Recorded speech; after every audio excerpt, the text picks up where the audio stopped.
নমস্কার দর্শক, সংবাদ আবির্ভাবে গুরুত্বপূর্ণ সংবাদে আপনাদের সকলকে স্বাগত।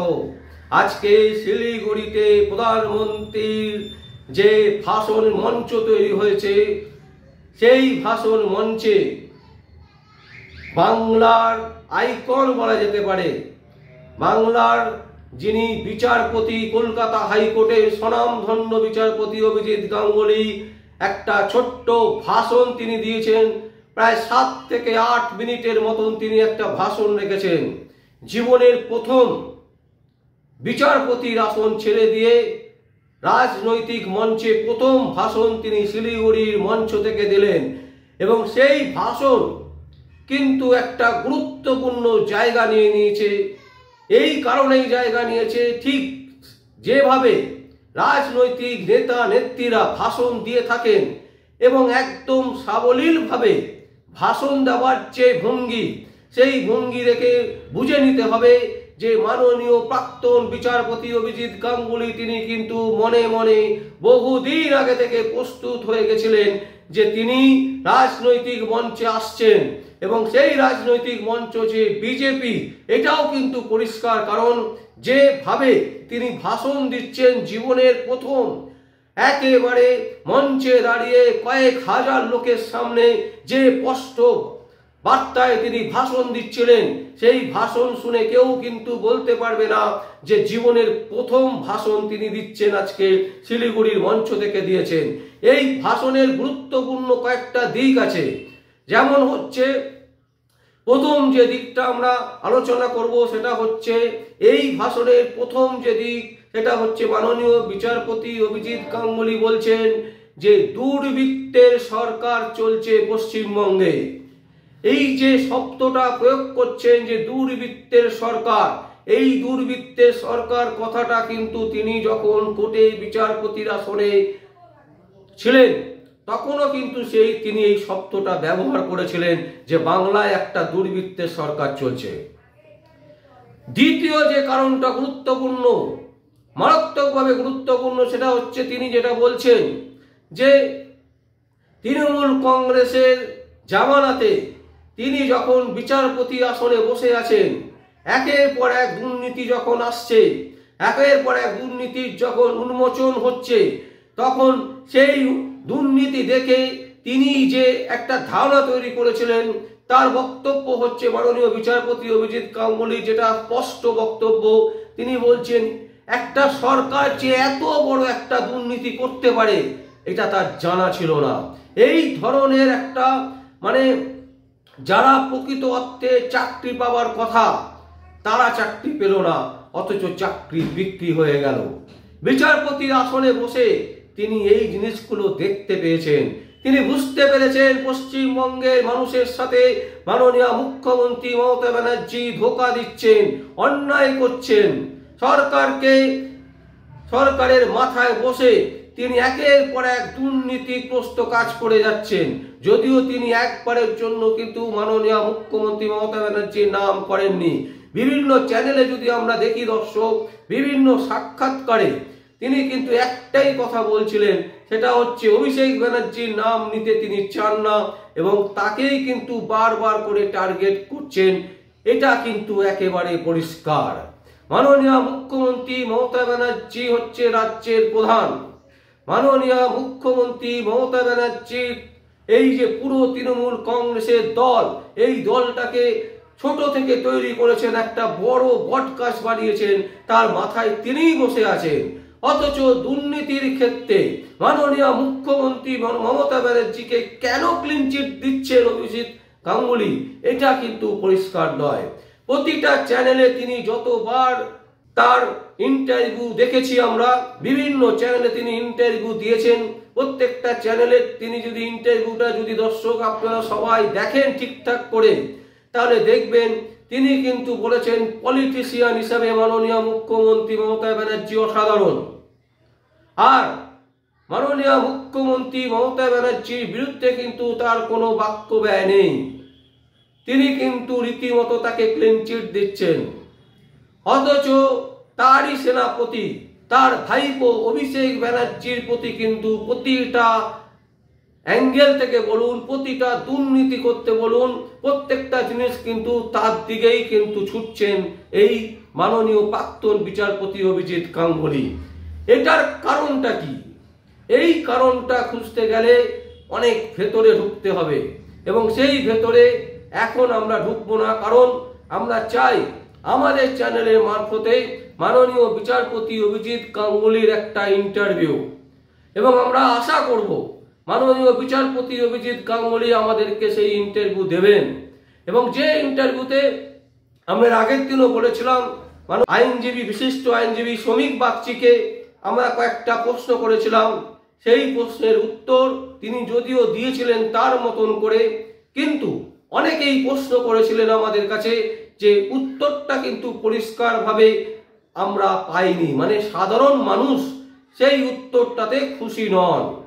এবং সেই কারণে মাননীয় বিচারপতির কাছেও আমাদের প্রশ্ন থাকবে, আমরা সেই প্রশ্নের উত্তর যদি পাই আমাদের সংবাদ মাধ্যমে, আমরা দর্শক কথা দিচ্ছি আপনাদের সামনে আনকাট অভিজিৎ গাঙ্গুলি, মাননীয় প্রাক্তন বিচারপতি এবং বর্তমানে তিনি বিজেপির প্রার্থী, তার যে বক্তব্য হবে সেই বক্তব্য আনকাট আমরা আপনাদের সামনে তুলে ধরবো। আর আমরা এখন যে সংবাদটা নিয়ে আমরা আলোচনা করছি, যে শিলিগুড়িতে একজন পাকাপোক্ত রাজনৈতিকবিদের মতন তিনি যে বক্তব্য রাখছেন, সেই বক্তব্যের অংশ আমরা আপনাদের সামনে তুলে ধরছি। দেখুন, কেউ বলতে পারবে না যে জীবনের প্রথম দিন, প্রথম ভাষণে কয়েক হাজার লোকের সামনে এই ধরনের বক্তব্য সত্যি স্যালুট করার মতন। দেখুন দর্শক। বিধানসভার সদস্যগণ, আমি সদ্য বিজেপিতে একজন কর্মী হিসেবে যোগ দিয়েছি, কিন্তু কিছু কথা আমার বলার আছে আপনাদেরকে। সরাসরি সেই প্রসঙ্গেই যাব।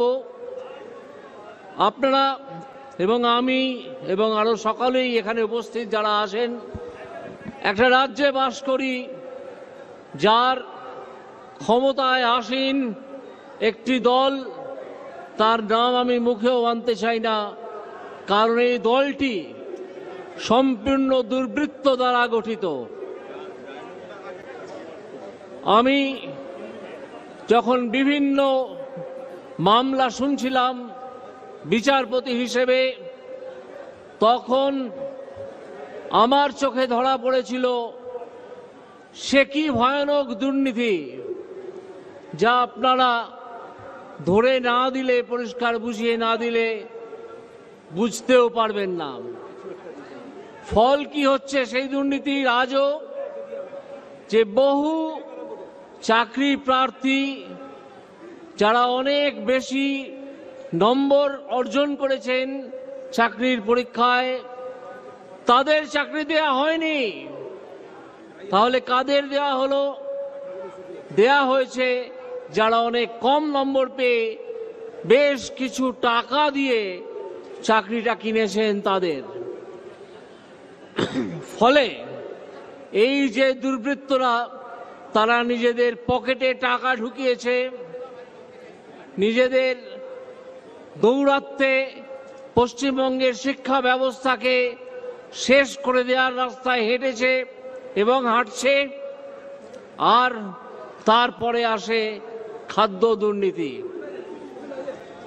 আমাদের তিনটে প্রধান চাহিদা থাকে, খাদ্য, বস্ত্র এবং বাসস্থান, তা আপনারা জানেন।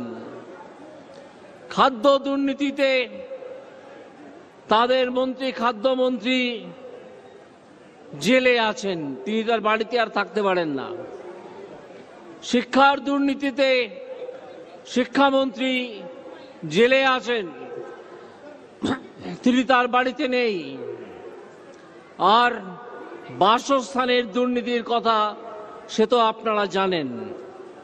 প্রধানমন্ত্রী আবাস যোজনার টাকা কিভাবে চুরি করা হয়েছে, কাউকে যদি 50,000 টাকা দেয়া হয়ে থাকে, তার থেকে সঙ্গে সঙ্গে 25,000 টাকা নিয়ে নেওয়া হয়েছে। ফলে তিনি বাড়িটা করবেন কি করে, বরং তিনি ঋণী হয়ে গেলেন। এই দুর্বৃত্তদের আপনারা একেবারে চোখের সামনে দেখেছেন। আজকে সময় আসছে একটা নির্বাচন সামনে আছে। এই নির্বাচনে সেই দুষ্কৃতী দলকে একটা শিক্ষা দিতে হবে। সেই শিক্ষা হচ্ছে তাদেরকে পশ্চিমবঙ্গ থেকে উৎখাতের শিক্ষা। এই দুর্বৃত্ত দলটিকে বুঝিয়ে দিতে হবে যে তোমাদের মেয়াদ শেষ হয়ে গেছে। তোমরা যে পরিমাণ কাজ, যে পরিমাণ জালিয়াতি তোমরা বিভিন্ন বিষয়ে করেছো, খাদ্যে করেছো, বাসস্থানে করেছো, শিক্ষায় করেছো, তার মূল্য তোমাদের চোকাতেই হবে। এই যে আজকে 42টা লোকসভা আসনের নির্বাচন আসছে, ঘোষণা হয়ে যাবে শীঘ্রই, তাতে ওই তৃণমূল কংগ্রেস দুর্বৃত্তদের দল একটা ভোটও দেবেন না তাদেরকে। তৃণমূলকে আজকে আপনারা এখানে শপথ নিয়ে যান যে তৃণমূলকে একটা ভোটও নয়, আমাদেরকে 42টা আসনই দখল করতে হবে, যাতে তৃণমূল পশ্চিমবঙ্গ থেকে মুছে যায়। আমরা বিভিন্নভাবে বিভিন্ন সূত্রে সংবাদপত্রে খবর পাচ্ছি যে এই তৃণমূল দলটি আস্তে আস্তে ভেতর থেকে ভাঙতে শুরু করেছে। তাদের বহু কর্মী এবং নেতা দল ছেড়ে চলে যাচ্ছেন। তাদের পক্ষে আর সেই দলে থাকা সম্ভব হচ্ছে না, কারণ সিবিআই এবং ইডি সেই দুর্বৃত্ত দলের নেতাদের ধাওয়া করেছে। সেই দুর্বৃত্ত দলের নেতাদের সঙ্গে আর কেউ থাকতে চান না। এমনকি দু একজন যদি ভালো নেতা থেকে থাকেন, তিনিও বেরিয়ে যাচ্ছেন দল থেকে। এই দলটির সঙ্গে থাকা যায় না বলে সম্পূর্ণ দুর্বৃত্ত পরিবৃত একটি দল, তাকে এই আসন্ন লোকসভা নির্বাচনে আমি আপনাদেরকে আহ্বান জানাবো একটা শপথ নেওয়ার জন্যে। আজকে আপনারা এই লক্ষ লক্ষ মানুষ এখানে হাজির হয়েছেন, তারা একটা শপথ নিয়ে যান। তারা তাদের এলাকায় এইটুকু অন্তত প্রচার করুন যে এই দুর্বৃত্ত দল তৃণমূল কংগ্রেসকে একটা ভোটও দেওয়া যাবে না। তারা নারী নির্যাতন করেন, সন্দেশখালীর ঘটনা আপনারা জানেন, শিক্ষা দুর্নীতি, খাদ্য দুর্নীতি, বাসস্থান দুর্নীতির কথা আমি তো বললাম।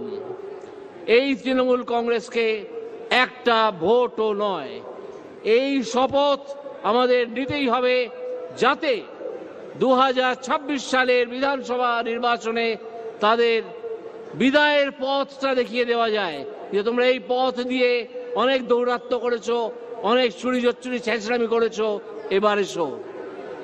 তাই সেই জন্যে এই লোকসভা নির্বাচন থেকেই তার উদ্যোগ নিতে হবে। আরো অনেক বরিষ্ঠ নেতা আছেন, তারা আপনাদের কাছে আরো অন্যান্য সমস্যা এবং সার জন্যে আমাদের নরেন্দ্র মোদীজির যে উৎসাহ সবকো সাথ এবং যে স্লোগান সবকো সাথ সবকা বিকাশ কিভাবে করা হচ্ছে তা বর্ণনা করবেন। আমি আমার এই সংক্ষিপ্ত বক্তৃতায় বক্তব্যে আপনাদেরকে সেই শপথ নেওয়ার কথাই অনুরোধ করব যে নো ভোট টু তৃণমূল, তৃণমূলকে একটা ভোটও নয়। আপনারা সবাই আমার প্রণাম জানুন, আমার প্রণাম গ্রহণ করুন।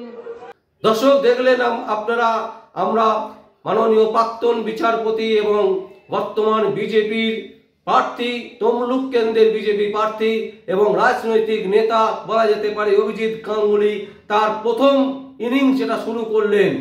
আগের যে কটা ইনিংস তিনি খেলেছিলেন সেখানে তিনি অনেকটা সফলতা পেয়েছেন, অনেক জায়গায় তাকে আটকে যেতে হয়েছিল, কিন্তু আজকে নতুন ইনিংসে প্রথম বল কিন্তু একেবারে ছক্কা মেরেছেন বলা যেতে পারে।